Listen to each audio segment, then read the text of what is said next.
ദൈവത്തിന്റെ ഏറ്റവും പരിശുദ്ധമായ നാമം മഹത്വപ്പെടുമാറാവട്ടെ. ഇന്നത്തെ ചിന്തയ്ക്കായി തിരഞ്ഞെടുത്തിരിക്കുന്ന വേദഭാഗം വിശുദ്ധ മത്തായി എഴുതിയ സുവിശേഷം 1-ാം അധ്യായം അതിന്റെ 22-ാമത്തെ വാക്യം. കന്യക ഗർഭിണിയായി ഒരു മകനെ പ്രസവിക്കും, അവന് ദൈവം നമ്മോട് കൂടെ എന്നർത്ഥമുള്ള ഇമ്മാനുവേൽ എന്ന് പേർ വിളിക്കും. ഈ വാക്യം മത്തായിയുടെ സുവിശേഷത്തിലെ വിവരണത്തിന്റെ ഒരു ഭാഗമാണ്. പ്രത്യേകിച്ച് യേശുക്രിസ്തുവിന്റെ ജനനത്തെ വിവരിക്കുന്ന ഒരു ഭാഗം. ആഴത്തിലുള്ള ദൈവശാസ്ത്രവും ആത്മീയവുമായ അർത്ഥം ഉൾക്കൊള്ളുന്ന ഒരു സുപ്രധാന വാക്യമാണിത്. കൂടാതെ ക്രിസ്തീയ വിശ്വാസത്തിന്റെ കേന്ദ്രമായ പ്രതീകാത്മകതയിലും വിഷയങ്ങളിലും ഈ വാക്യം സമ്പന്നമാണ്.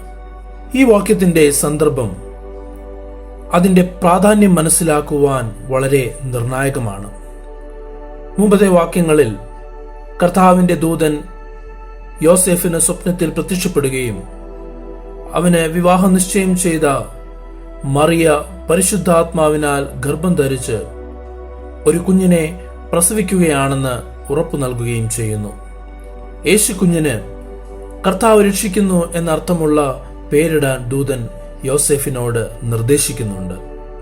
ഈ അത്ഭുതകരമായ ജനനം യെശയ്യാ പ്രവാചകന്റെ പുസ്തകത്തിൽ പറയുന്നത് പോലെ പ്രവചനം നിറവേറ്റുന്നുവെന്ന് നമ്മെ ഓർമ്മപ്പെടുത്തുന്നു.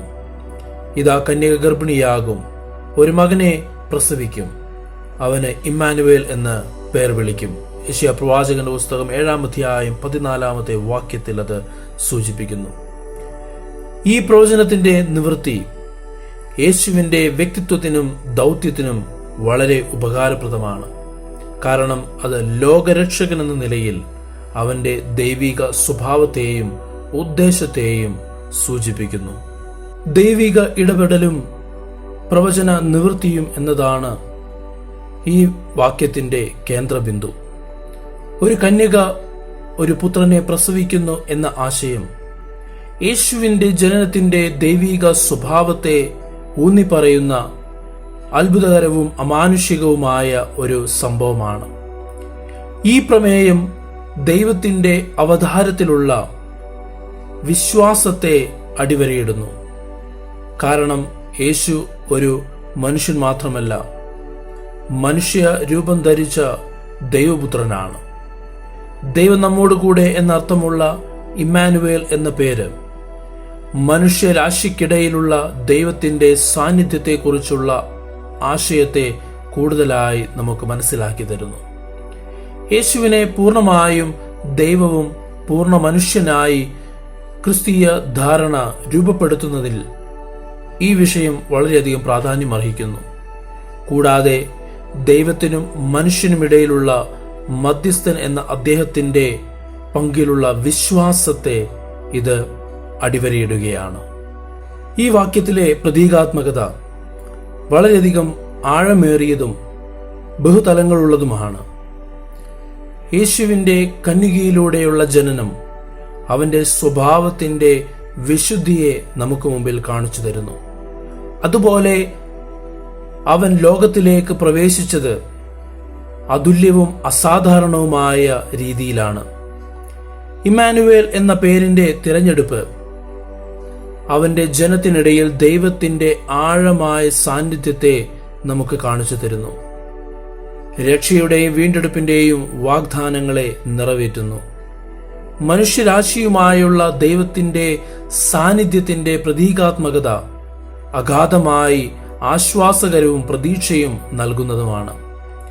കാരണം ദൈവം വിദൂരമോ വേർപിരിയുന്നതോ അല്ല, മറിച്ച് മനുഷ്യാനുഭവങ്ങളുമായി അടുത്തിടപഴകുകയും അവരുമായി ജീവിക്കുകയും ചെയ്യുന്നു എന്നതാണ്. കൂടാതെ ഇമ്മാനുവേൽ എന്ന പേരിന്റെ ഉപയോഗം യേശുവിന്റെ വ്യക്തിത്വത്തിനും ദൗത്യത്തിനും കാര്യമായ സ്വാധീനം ചെലുത്തുന്നുണ്ട്. അവൻ പഴയ നിയമ പ്രവചനങ്ങളുടെ പൂർത്തീകരണവും ദൈവത്തിന്റെ സാന്നിധ്യത്തിന്റെയും രക്ഷയുടെയും മൂർത്തീഭാവമാണെന്നും അത് സൂചിപ്പിക്കുന്നു. ഈ പ്രതീകാത്മകത മനുഷ്യരാശിക്ക് ദൈവത്തിന്റെ ആത്യന്തിക വെളിപാടാണ്.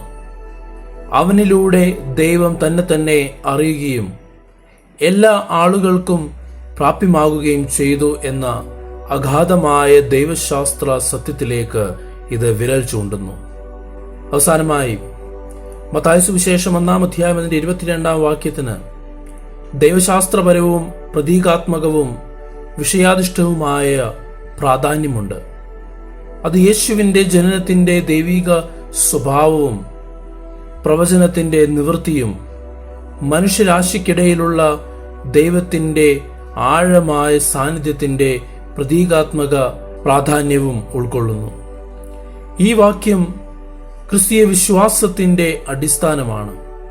കൂടാതെ യേശു ദൈവത്തിൻ്റെ അവതാരമാണെന്നും ലോകരക്ഷകനാണെന്നും മനുഷ്യരാശിയോടുള്ള ദൈവത്തിൻ്റെ സ്നേഹത്തിൻ്റെയും കൃപയുടെയും ആത്യന്തികമായ പ്രകടനമാണ് എന്ന അഗാധമായ സത്യത്തിൻ്റെ ശക്തമായ ഓർമ്മപ്പെടുത്തലുമായി നമുക്കിടയിൽ ജീവിക്കുന്നു.